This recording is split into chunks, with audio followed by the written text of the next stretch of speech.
Magpapalitan ng I-DOs ang 44 na magsing-irog ngayong araw ng mga puso sa Mangaldan o sa kasalang bayan na programa ng lokal na pamahalaan. Bago ang espesyal na araw ng mga ito, sumailalim ang mga magkasintahan sa isang marriage orientation. Dito itinuro ang mahalagang aral at responsibilidad ng pag-aasawa. Isang mahalagang hakbang upang palakasin ang pundasyon ng kanilang pagsasama. Para sa marami sa kanila, ang kasalang bayan ay hindi lamang isang simpleng seremonya kundi katuparan ng matagal ng pangarap. Ang iba naman ay punong-puno ng pananabik sa bagong kabanata ng kanilang buhay bilang mag-asawa. Samantala, ang naturang programa ay pangungunahan ng Municipal Registrar Office na isasagawa sa Mangaldan Public Auditorium.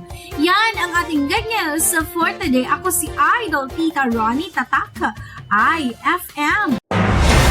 IFM News. IFM News. IFM News.